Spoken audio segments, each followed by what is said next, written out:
오늘 사도 베드로가 쓴 것이 이 베드로 전서입니다. 그리고 베드로가 또 쓴 게 베드로 후서 두 권의 책을 이렇게 썼는데, 베드로가 우리에게 주는 은혜의 말씀이 뭐냐면 그리스도인들은 썩지 아니하는 씨로 된 것입니다, 이렇게 표현합니다.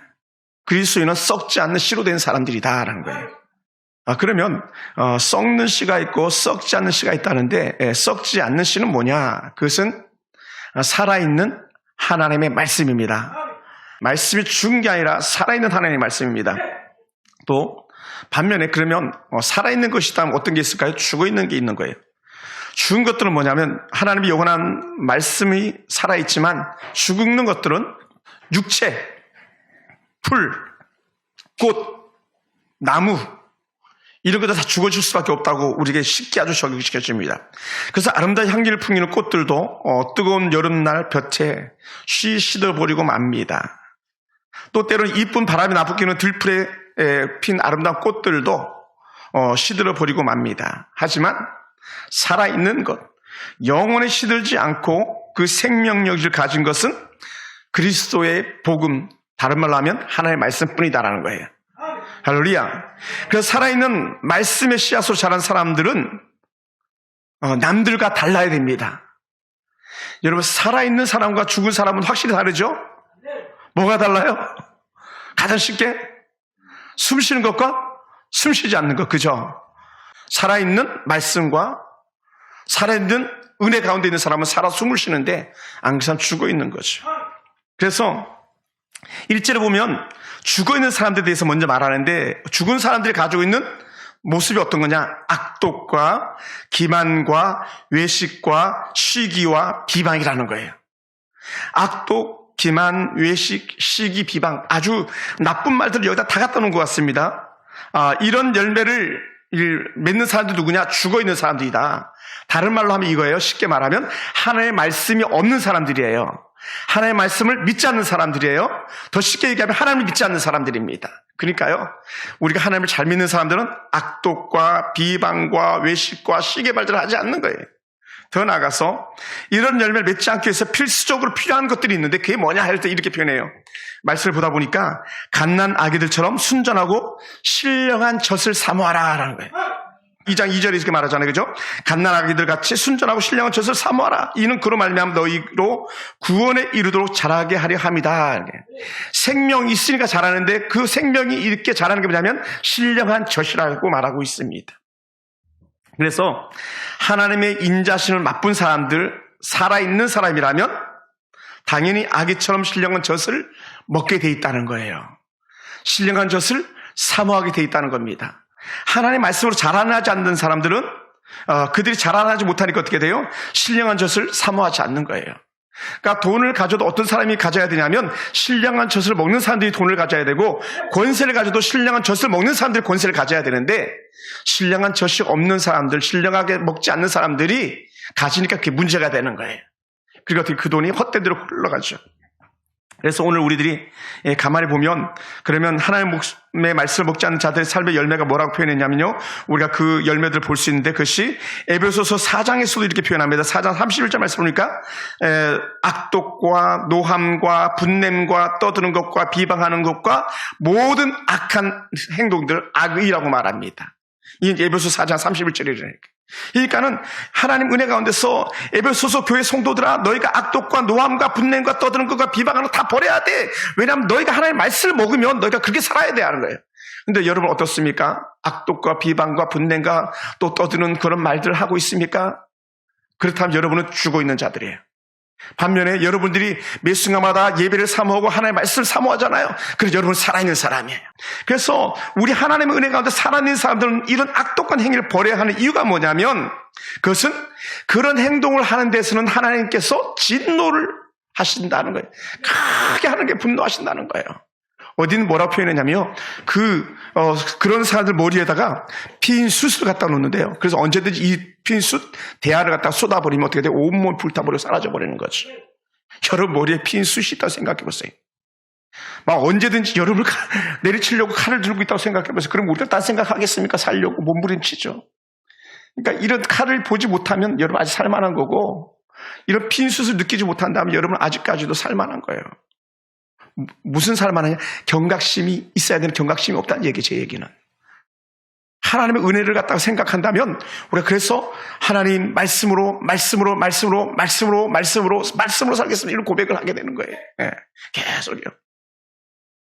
그래서 이런 사람들에 대해서 더 분명하게 선언하는데 그게 뭐냐면 우리 한번 찾아볼까 말씀 로마서 1장 32절이에요. 그들이 이 같은 일을 행하는 자는 사형에 해당한다고 하나님께서 정하심을 알고도 자기들만 행할 뿐 아니라 또한 그런 일을 행하는 자들을 옳다 하느니라.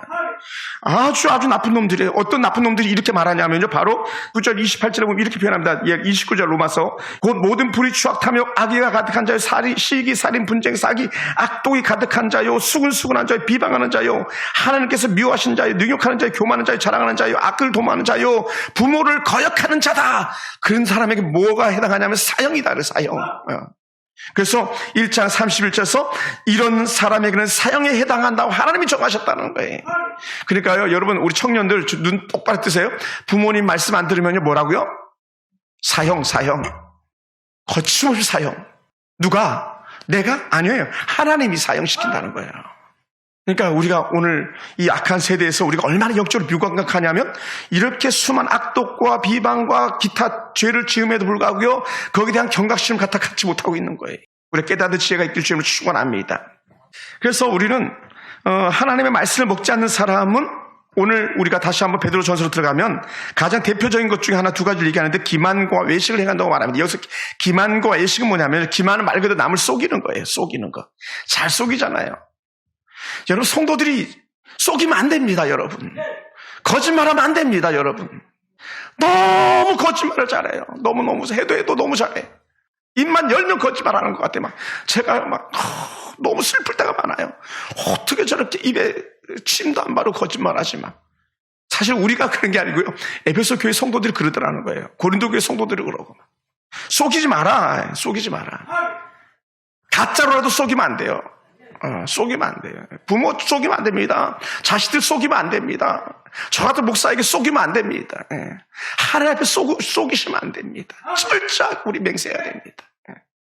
더 나가서 두 번째 외식이라는 단어를 썼는데 외식은요, 바깥에 가서 뭘 사먹는 외식이 아니라 겉으로는 화려하게 하고 속은 썩어 있는 거예요. 쉽게 얘기하면 위선을 행하는 것, 겉모양만 화려하게 보이는 거예요. 그리고는 어떻게 돼요? 이미테이션, 가짜. 진짜는 따로 있는데 가짜. 여러분, 성도 이미테이션, 가짜 성도가 있으면 되겠습니까? 안 되겠습니까? 안 되잖아요. 그럼 가짜 성도는 어떤 사람이냐? 기만하고 속이는 사람이라는 거예요. 외식하는 사람이라는 거예요. 시기, 다툼, 분쟁을 일으키고 악독을 행하는 자고 수근수근하는 자고 교회를 허는 자고 가정을 허는 자들이 바로 이런 외식하는 어떤 사람들이라는 것이지요. 근데 거기에 어떻게 돼요? 하나님의 말씀이 들어가지 않으면 거기에 전혀 일말의 양심도 거리낌이 없더라는 거예요. 왜냐하면 기준을 가지고 있지 않기 때문에 그래요. 모두가 가짜, 거칠애와 헛된 껍데기로 자신을 치장하고 변장하다 보니까 어떻게 돼요? 비춰보면 진짜인지 가짜인지 드러나게 되더라는 거죠. 시기는 언제 생기는지 아세요? 시기할 때는 어떻게 되냐면 내가 우월한데 저놈이 잘난 것처럼 보여. 그럼 어떻게 돼? 그 안에 잘못이 살아가는 게 시기심이에요. 아니, 내가 잘났는데 옆에 교회가 더 잘 되는 것 같아. 그러면 뭐가 찾아와요? 시기심인 거예요. 겸손해야 되는데, 아니, 김집사가 나보다 낫다고, 이집사가 나보다 낫다고, 김권사가 나보다 낫다고, 그래 하면서 생기는 시기심. 사실은 시기심들이 어찌 보면 교회를 망가뜨리는 제일 큰 요인들 중 하나일 수도 있어요. 시기는요, 여러분의 영혼을 해치는 겁니다. 그래서 이런 시기심이 생겨나면 뭐가 생겨나냐면, 그때부터는 상대를 비방하게 돼 있어요. 흠잡아가지고 계속 막 비방하는 거예요. 왜? 그래야지 그놈이 무너지니까, 그래야지 그 교회가 무너지니까, 그래야 그 나라가 무너지니까, 그래야 여당이 무너지고 야당이 무너지니까 막 서로 시기해가지고 막 비방하기 시작하는 거예요. 그러면요, 그 집, 그 나라, 그 집, 그 교회는요, 완전히 콩가루 집 안 되고 콩가루 나라 되는 거예요. 무너지는 거 잘 될 수가 없습니다. 왜냐하면 하나님 하지 말라는 거기 때문에. 그러니요, 이런 시기심은 남이 잘 되는 것을 두고 볼 수 없으므로 시기심 때문에 남을 깎아내리기 시작하는 겁니다. 남의 허물을 들춰내는 겁니다. 이건 절대로 좋은 게 아니죠. 여러분, 그냥 보기만 해도 화장도 너무 예쁘게 잘했는데 거기 흠잡을 게 뭐가 있습니까? 막, 야, 반짝반짝. 우리 막 아까 여봉이 보니까 눈이 너무 예쁘게 막 됐더라고요. 흠잡을 데가 없잖아요. 그럴 때 흠잡으려고 막 오만 대를 다 쳐다보고 막 그러면 안 되잖아요. 근데 우리 속의 시기심은 그렇게 만들어 가더라는 거예요. 약점을 찾아가지고 공격해대기 시작하는 거예요. 사람의 마음을 분산하게 만들고 빼앗아가고 결국은 사단은 어떻게 한다? 죽이고 멸망시키는 거예요. 여기 우리가 노출되면 안 됩니다. 그래서 결국 내가 잘 되는 것을 보느니 나도 죽고 너도 죽고 같이 죽자는 거예요. 난 너 잘 되는 꼴을 못 봐. 옛날 우리 사람들이 그런 말 했잖아요. 우리나라 사람들이. 민족성이 그러잖아요. 근데 그게 안 된다는 거예요. 그래서 사도 바울 로마서를 통해서 그런 사람들이 어떤 사람이냐? 아까 우리가 읽었습니다마는 불의한 사람, 추악한 사람, 탐욕한 사람, 아이가 가득한 사람, 시기, 살인, 분쟁, 악독이 가득한 사람, 수군수군 되는 사람들, 비방하는 사람들, 하나님께 미워하는 사람들, 능욕하는 사람들, 교만하는 사람들, 자랑하는 사람들, 악을 도모하는 사람들, 부모를 거역하는 사람들, 우매한 사람들, 배악하는 사람들, 무정한 자들, 무자비한 자들 많잖아요. 다 날아간다는 거예요. 다 날아가요. 뭐라고요? 사형. 그래서 로마서 1장 31절 사형에 해당한다 그러잖아요. 그래서 오늘 우리는요, 다시 우리 모습을 잘 돌이켜보기 원합니다. 우리가 사는 주변을 한번 돌아보시기 바랍니다.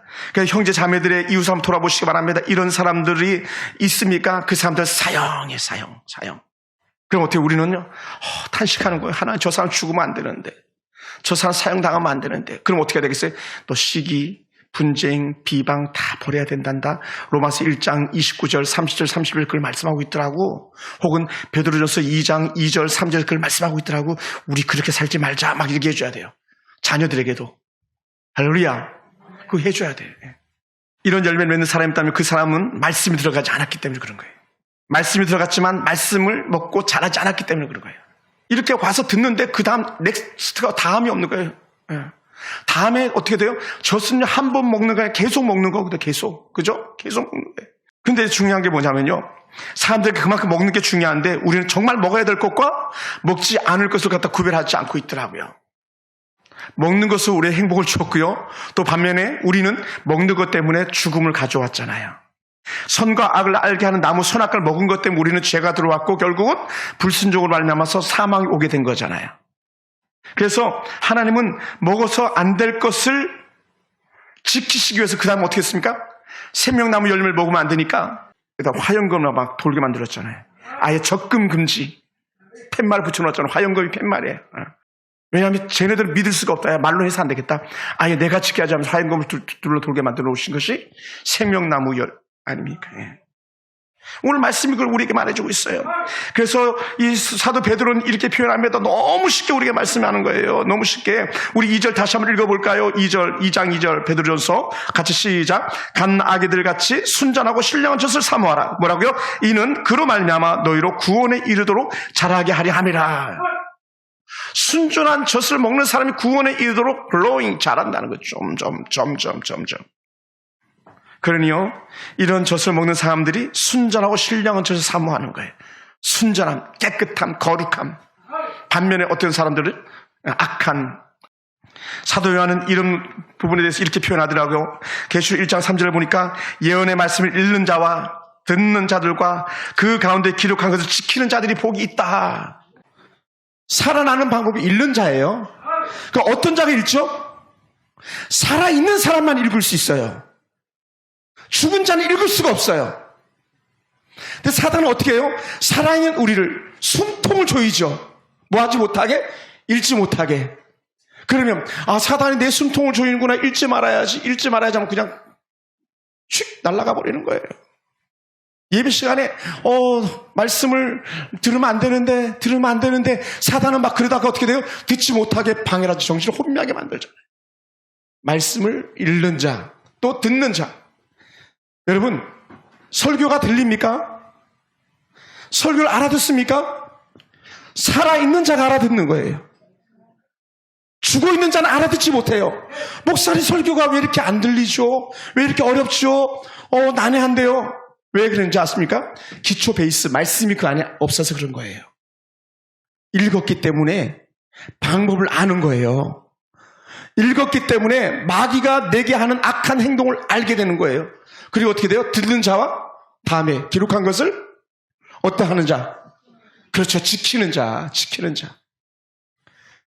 말씀을 읽고 말씀을 듣고 그리고는 이게 없으면요, 아무 의미 없어요. 갖다가 이렇게 표현하지, 사상누각이라고.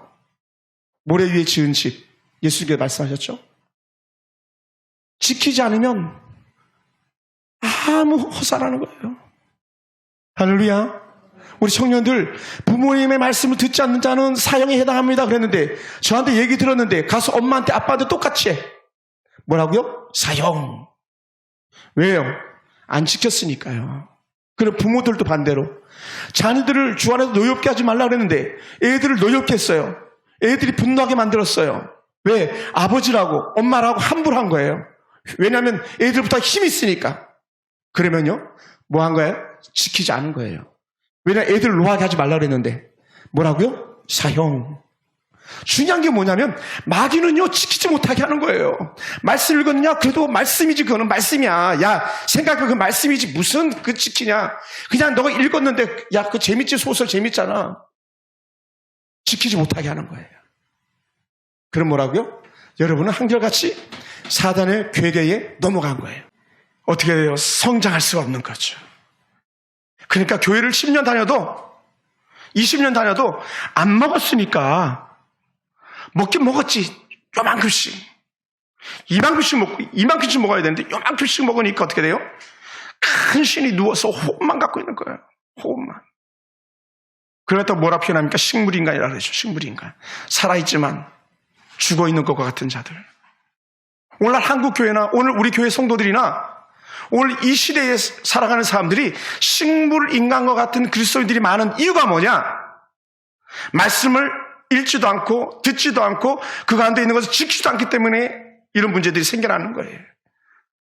지키지 않는 게 뭐예요? 결국 순종하지 않는 거죠. 하나님의 말씀에. 그러다 보니까 이렇게 말합니다. 신명기 6장 5절 말씀 한번 펴주시겠습니까? 신명기 6장 5절. 6장 5절 한번 봅시다. 다 같이 6장 5절 6절 같이 읽어요. 시작. 너는 마음을 다하고 뜻을 다하고 힘을 다하여 내 하나님 여호와를 사랑하라. 오늘 내가 내게 명하는 이 말씀을 너는 마음에 새기고. 할렐루야. 그러니까 어떻게 돼? 마음을 다하고 성품을 다하고 뜻을 다하고 힘을 다하여 하나님을 사랑하라. 이 말은요, 다 사랑하라는 거. 다. 할 수 있는 다 사랑하라는 거. 하나님을 다. 모든 것들을 총틀어서 하나님을 사랑하라는 거예요. 아멘. 진짜 말씀이 들어가면요, 생명을 거는 거예요. 그러니까 에스더 같은 사람이 죽으면 죽으리라 이런 담대한 고백을 하면서 나가는 것 아니었겠습니까? 그러니 우리가 다시 봐야 됩니다. 그래서 이렇게 말합니다. 너는 이 말씀을 너는 마음에 새기고라고 했습니다. 여기서 아예 말씀을 읽는 것만 아니라 아예 새겨버리라 그래. 새겨버리라. 돌에 말씀을 새기듯이 마음에다 새겨라. 그게 뭔가 했더니 그게 암송이었다라는 거야. 암송. 그래서 외우고 또 외우고 또 외우고. 제자 오늘 하면서 말씀을 외우고 또 외우고 또 외우고 69절 129절 막 말씀을 막 외우되는 거예요. 그래서 보니까 그게 앞길에 빛이 되더라는 것이죠. 할렐루야. 그러면서 부모들은 또 저 같은 사람 어떻게 해야 될 것이냐? 부지런히 가르치라. 7절부터요. 신명기 6장 7절부터 이렇게 말씀합니다. 부지런히 가르쳐라. 여기서 부지런이라는 단어가 샤난이라는 단어를 쓰는데 찌르다, 뾰족하게 하다 이런 거예요. 그래서 이 뾰족한 하나님의 말씀, 예리한 송곳 같은 말씀을 갖다가 너 만판에 찔러서 새겨라 얘기하는 거예요. 할렐루야. 하나님 우리의 말씀을 갖다가 보잖아요. 말씀의 은혜가 이런 것이 있구나 경험하게 되더라고요. 그래서 아이들에게 부지런히 가르치라는 거예요. 어디서든지 가르치라는 거예요. 어디서든지. 가르치는 곳이 따로 있지 않습니다. 이렇게 표현합니다. 집에 앉아 있으면서 길을 가면서 누워 있으면서 일어나면서 말씀을 가르치라고 했습니다. 결국 하나님의 말씀은 언제든지 어디서든지 누구든지 계속 가르치라는 거예요. 계속. 할렐루야. 계속 가르치는 거예요. 또 그만이 아닙니다. 또 여기다가 미간에 정말 그 붙여가지고 통을 갖다 달고 다닙니다. 또 집에 들어가면 문설주에다 붙여놨습니다. 그 하나님의 말씀을 대하다 보니까 어떻게 살 방법들이 생겨나는 거죠. 그리고 특별히 히브리인들은요, 미간에 말씀통을 달고 이렇게 다니는 걸 저도 이제 이스라엘 가서 봤는데, 여기엔 뭐가 달려있냐면, 신명기 6장 4절부터 9절과 11장 13절부터 21절까지, 그리고 출애굽기 13장 2절부터 10절까지, 그리고 출애굽기 13장 11절부터 16절까지 말씀을 갖다가 여기다 달고 다니더라고요. 그걸 저는 이렇게 표현하고 싶었어요. 말씀으로 도배하라. 할렐루야.